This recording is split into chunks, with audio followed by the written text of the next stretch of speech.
And I don't know, maybe I could go for the final trophy, the treasure hunter trophy. Because I'm not going to spend a ton of coin on ultimate weapons this time around. That's part of what took me so long before. Is that you need to spend so much money to max out your final weapons. And you really don't need to do that. And you only need to unlock one. You only need to unlock one final weapon. You don't need to turn them all into final weapons. You only need to make one of them a final weapon. You need it to get everything to tier 2, but you don't need to max them out. Mentioned before you didn't have all of them. I was wondering why never a trophy popped up yet, because I've technically done this before. I've technically played this game on this account before, because I started it as an LP back in, oh god, like 2011-ish. But the copyright was so super fierce on it that, yeah, thanks Viacom. That account is dead, by the way, due to, mostly from Kingdom Hearts and Ratchet and Clank A Crack in Time. Kingdom Hearts Simple and Clean got a full-blown strike on it, as well as a bunch of Crack in Time videos. And it just killed my account, so. Back when Let's Plays weren't really allowed. Yeah, rip old account. But that's what these saves and stuff are on this account. It's my old playthrough. That's back when I recorded this game with a Dazzle. I joked about, oh, you know, recording with the Dazzle today really don't look too good. Well, guess what? That's what this playthrough used to be recorded on. Good old RGB component Dazzle. And edited in Pinnacle Studios. How times have changed.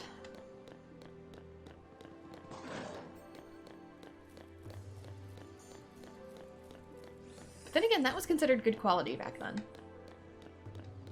Fancy Elgatos and all that kind of stuff just didn't exist yet. Everybody recorded HD games in component because that was the best you could get.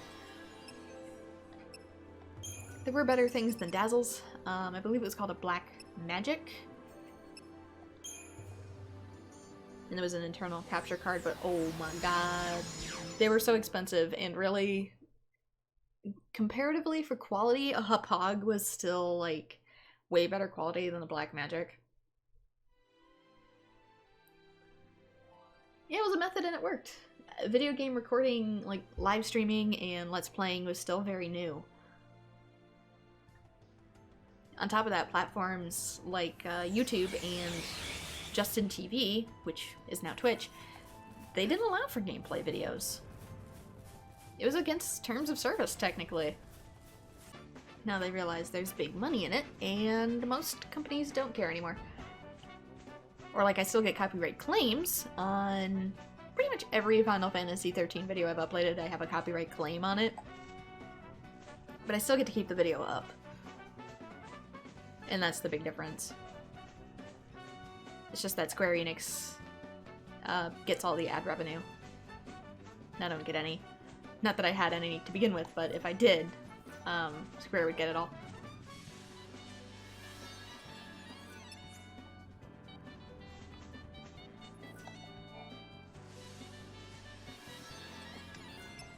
Which I don't entirely agree with either. I'd be happy with a split, but, you know, you don't have full control over that.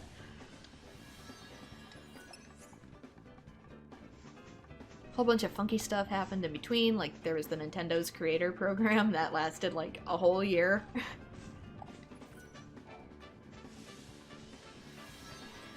The Humbaba. Where is the Humbaba?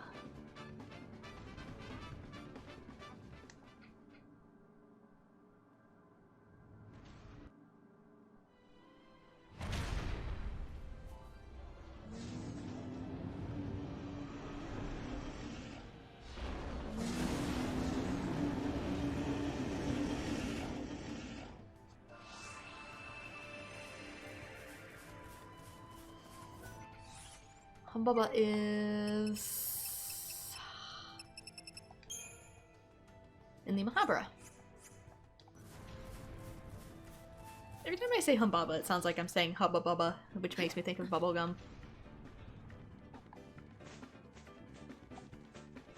But yeah, there was like the Nintendo's Creator Program, which if you wanted to monetize Nintendo content, you needed to sign up specifically with Nintendo. And they even wanted like a lot of people to make separate accounts only for Nintendo content. So if you did LPs, a lot of people had like, oh, one channel for regular and one channel for Nintendo. So if I made like Nintendo content during that year, I'd have to have like my current Twitch AetherNightmare, and then I'd have to have like another one, which was AetherNightmare Nintendo. It's so stupid.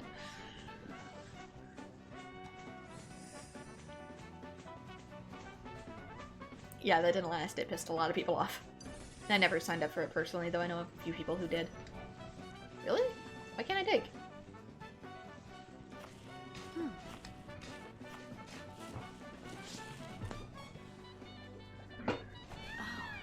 Like, a lot better stuff when I was recording with the Dazzle. Like, Hogs, Elgatos, they didn't even exist. Yeah, it was weird.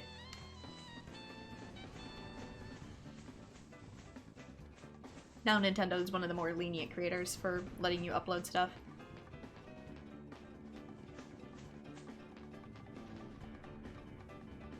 They're probably some of the safest people to make LPs with right now. And then there's Atlas, who for some reason still has a stick up their butt. Square Enix is kind of a weird one to work with because they almost always claim every video you make. If it's too new, sometimes they will copyright strike you, and you just don't always know. Some of their old ones, you probably still can get strikes on just because they never took them off. Nintendo doesn't take everything down anymore. The only things that they really take down are direct uploads of trailers and direct uploads of music. So if it's nothing but like a music rip, they'll take it down. And even then, they don't have a computer system in place for that. They do it manually. So like they manually search out Super Mario Sunshine OST and they block those.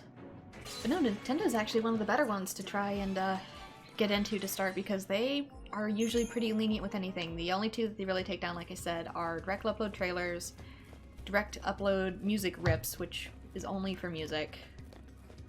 And not like music in game, but just like if you're gonna listen to the soundtrack. And hacks, they don't like if people use like a hack to play their game. A lot of people like to do Ocarina of Time speed hacks and whatever, or randomizers. And Nintendo, for whatever reason, they think it like misrepresents their product, so they will take down those. But if you're just like let's playing the game or reviewing the game or talking about the game, they're usually pretty darn lenient with it. There's two of you? I don't like there being two of you.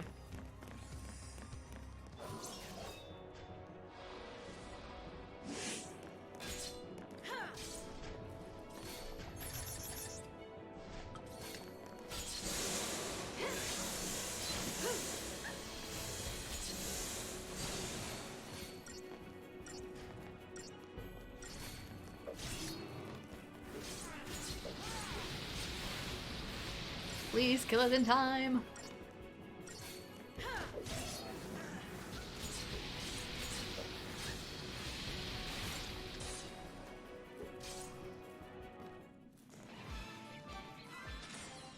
Okay, cool. Good.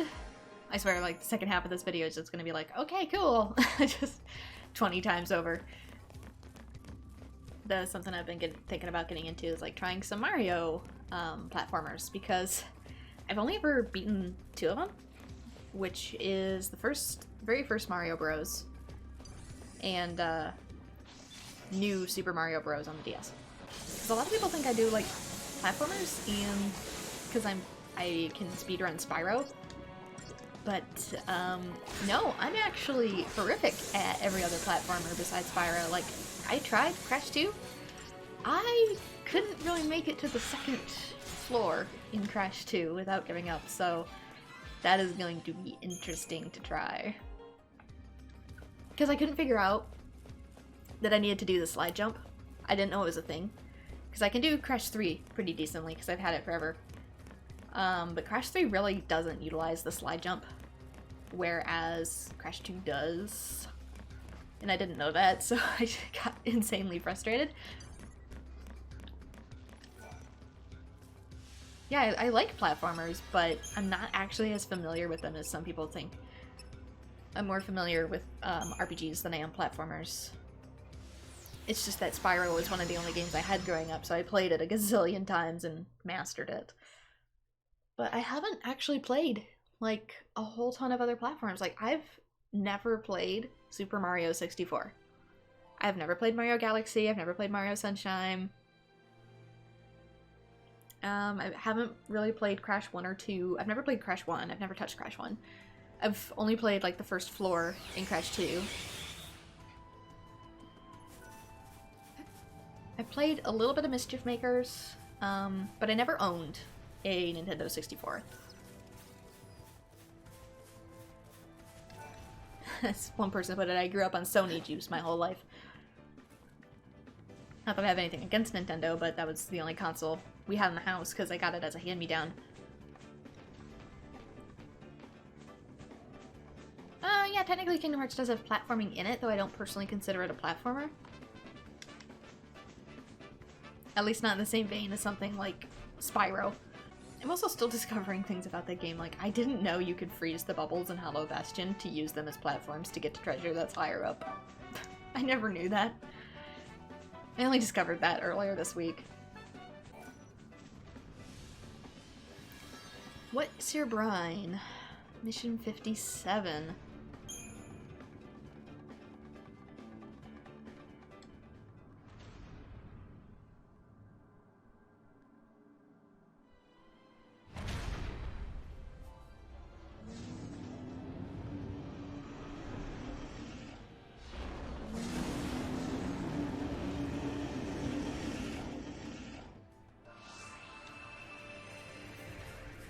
Or even like Ratchet and Clank. I got into Ratchet and Clank later in the game. I was given 2.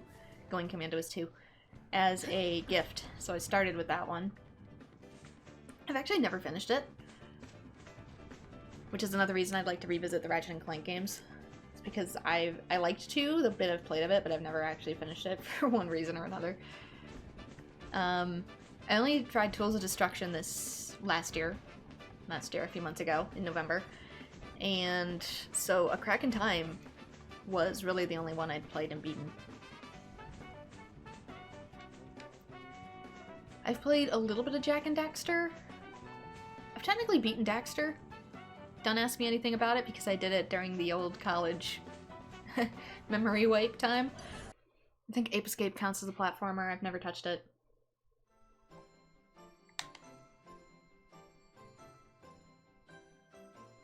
I did a semi-co-stream with Nero once with the, I think it's Ape Escape 3, which is the Japanese-only version, but that's like the closest I've ever gotten to Ape Escape. Because I have several now just to collect them, but I haven't really gotten around to playing them. Rayman games, I've never really touched those. Croc, I've done a bit. I've never completed Croc. Just because Croc can be a little on the frustrating side. Someone recently reminded me that Frogger for PS1 exists, and that it tormented my childhood, trying to beat that. Never did.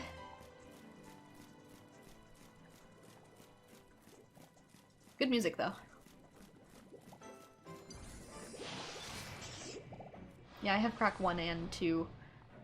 I was better at 2, but my disc was corrupted somehow. I don't know if it like had a small scratch on it or something, which is common. I took good care of my stuff, but you know, nobody else did. So a lot of like my PS1 games and discs have like scratches on them. Because other people were rough with my stuff. I enjoyed both. They had good music, but like I could only get to, I believe it was the 3rd world in Croc 2, and it would just like wig out on me. I did rip the ROM for that though off the disc, so sometimes if you try to load it from the disc it doesn't work, but if you like rip a ROM from it, it gets a more complete copy, so if I play it now it'll probably work. I've just never gotten around to it.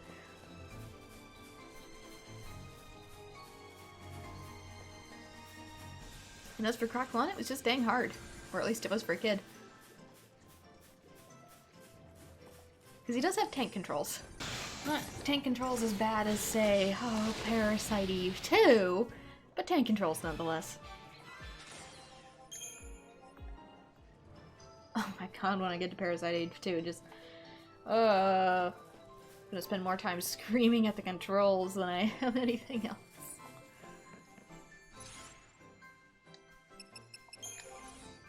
Turn left! No! Your left!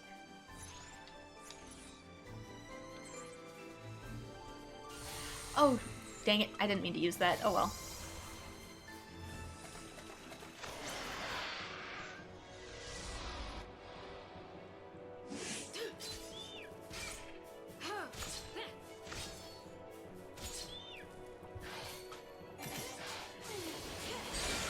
Vera, go!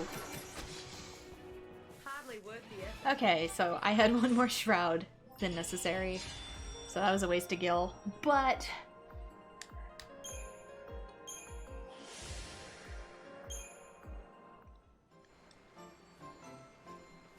Oh yeah, I booted up Parasite Eve 2 just to try it, and I was like, oh my god, what the hell are these controls? Because it doesn't move like you think the character would move. Like, okay, lightning is facing the camera. If I press right, she goes right according to the camera.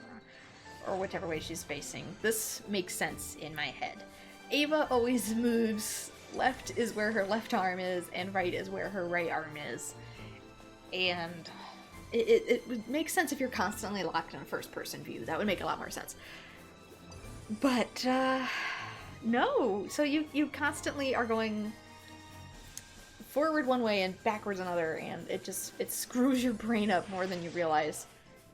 Clearly, they did not playtest that control scheme because, good lord. That or it was just common. If it was in Resident Evil 1 through 3, which I've yet to play either, those ones I would do the remakes of, just because it actually, PS1 game versus PS4 game is a pretty huge difference. If it's a remake, I'll consider doing the remake instead of a remaster, but if it's just like the only difference is graphics or very tiny amounts of additional content, then I'm going to do the original if I have it. If I don't have it, I'll probably go with the remake. If I do have it, I'll do the remaster, excuse me. Let me try that again. If I have it, I'll play the original. If it's a remaster and I have it, I'll play the original. If I don't have the remaster, I'll play the remaster.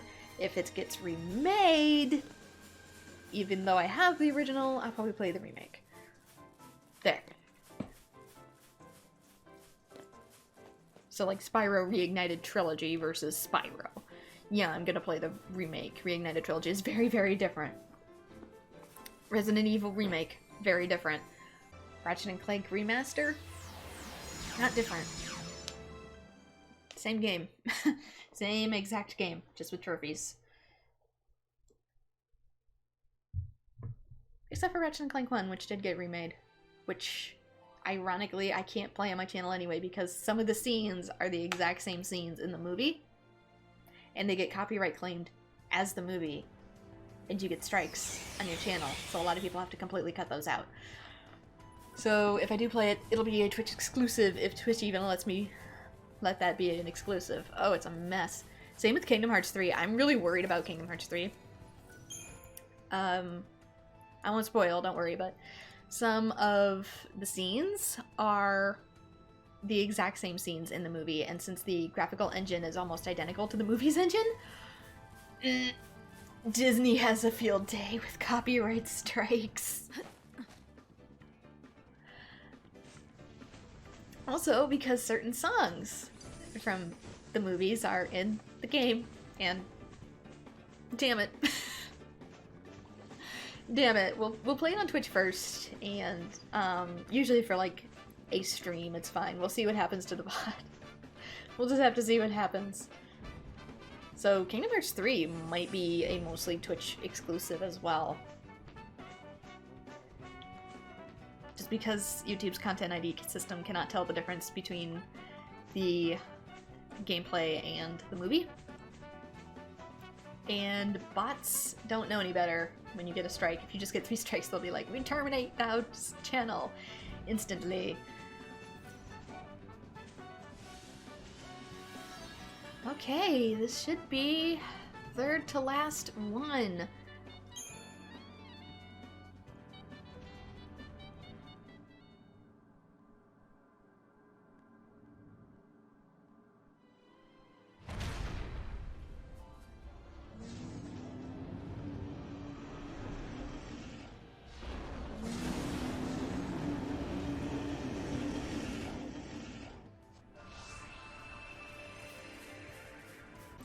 Yeah, ouch.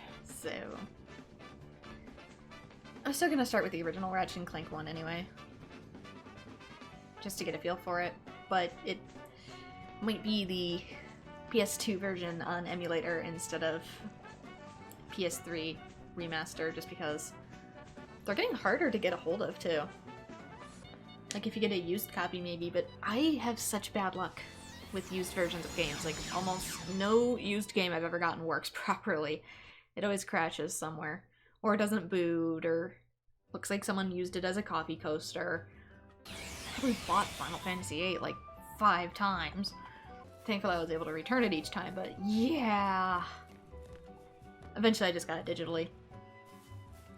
And that's another game, too. I'll probably play the PS1 original, even though I know there's Steam versions. The remaster has, like, a lot of bug problems. So, bug problems and, like, weird music issues here and there. Because there's 2 versions on Steam. I'm gonna call the one, like, a remake, because that's the one where they redid the faces and everything. That one's fine. But then there is the remaster version, which is basically just an upscaled version, and has, like, a lot of problems here and there. So, as funny as it sounds, I'm probably just gonna do the PS1 version. And here's the thing. I don't like the second remake. The one where they redid the faces. I know this is gonna sound weird. I know the character models technically look better, but they don't match the art of the rest of the world. And it bugs me. It drives me crazy. They also, as a result, they lost a lot of the assets in that game, so they had to sort of like remake them or try to retrieve them, and a lot of it, when it's upscaled to HD, is like super crunched and looks like extra pixelated as a result, because they've tried to take a still PNG and just animate on top of it. They were pre-rendered backgrounds before, but it's like taking a PNG of a pre-rendered background and using that. And so you'll have these characters that look like they're from out of Dissidia. Squall looks like he does out of Dissidia. And then you'll have these PS1 characters who originally were full models, and now they're crunched into a singular PNG that has been bit crunched and squished and stretched. And so you've just got this like blurry pixelated background person standing next to PSP models, and it just...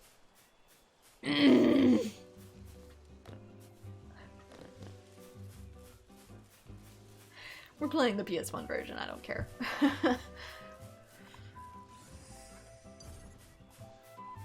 Oh. Oh shit! Yeah, if they remade the whole thing with like PSP graphics, then yeah, that would be fantastic. Even if it was a lower budget remake than say like what they're doing with 7, because oh my god, we are not going to get Final Fantasy XVI for a while. I hope they put the resources into making that good. But even if it was a lower quality remake and they used like the PSP assets, which they're currently using, but they just remade the whole game with those assets, then yeah, kudos, I'd probably get it. But what the heck is this, like, cut and paste patch job? I am offended. I'm not actually offended, but seriously, what happened?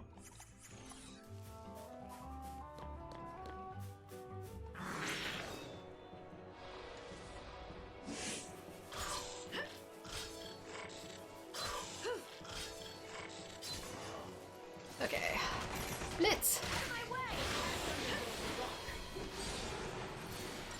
Oop, I can do attack now.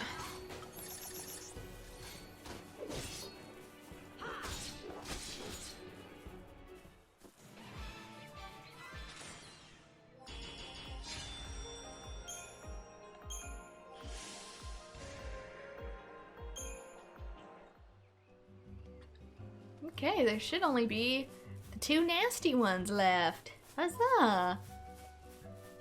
You thought they were gonna remake the battle system too? Yeah, there was a lot about Final Fantasy VIII's battle system that could have improved. And they did nothing. Like, I swear to God, the only thing they really did is change Squall's face. And now his face does not match his character in cutscene, and it's just weird. Nor do their faces match the faces of, like, any other NPCs. They did the faces of the main characters and, like, nobody else. And it feels...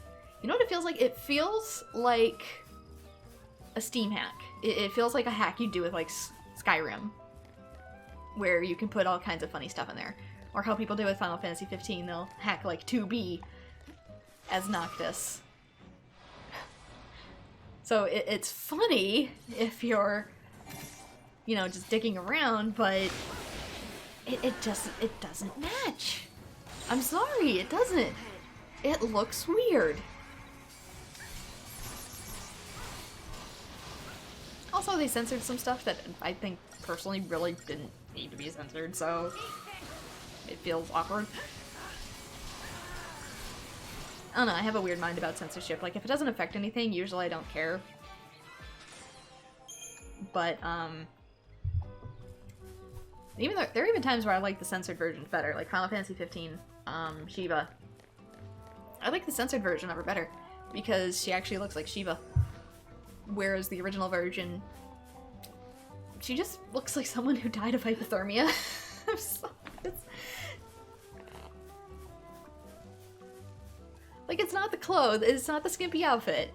It's that original OG Final Fantasy XV Shiva just looks like a woman who died of hypothermia.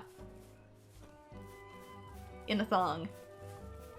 Whereas the Chinese version, which is the censored version, they had to censor it for China, they add a lot more features that make her look like Shiva.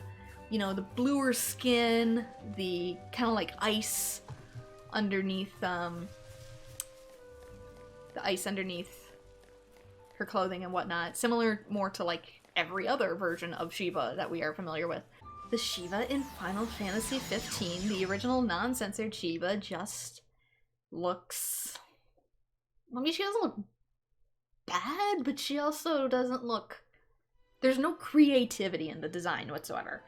It's just literally a super pale woman in a metal thong. And it doesn't look like a design fitting of Final Fantasy.